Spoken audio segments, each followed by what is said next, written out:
guilty. 11 News reporter Ashley Franco has been in the courtroom from opening statements throughout the entire thing. She's joining us now live outside the Teller County Courthouse. Ashley, what are you learning?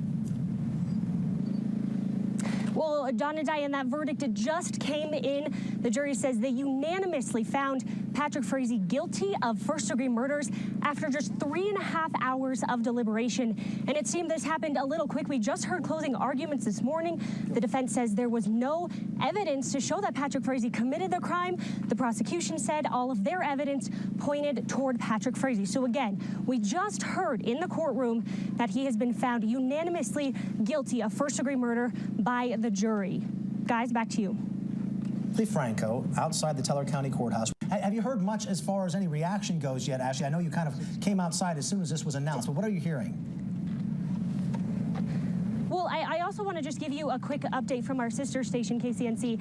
They tell us that he is guilty on all 6 counts that he has been charged with. So just a quick update for you guys, all 6 counts. That's tampering with a deceased body, solicitation of murder, felony first-degree murder, and several other counts that he's been facing. Wow. So just a quick note that that's just in right now, guilty of all 6 charges. Wow. Ashley, what was the reaction when you heard that guilty verdict? Yeah, talk about it.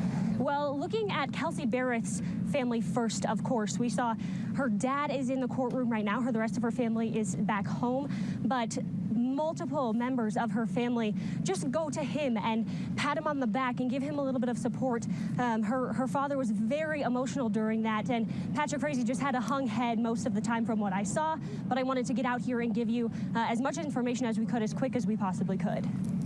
And we're finding out already, Ashley, that he's going to be sentenced to life in prison without the possibility of parole. As we've dealt with the family members over time, that must be what they were after in this whole situation, and prosecutors as well.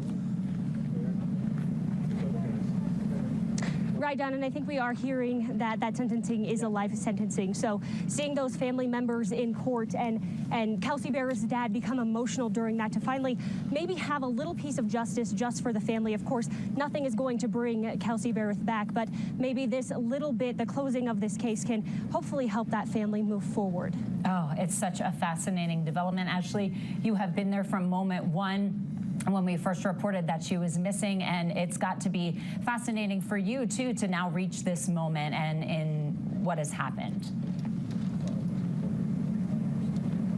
Yeah, it is, and I think that over the past few weeks that we've heard everything kind of come out in this case, all of the puzzle pieces kind of fit together.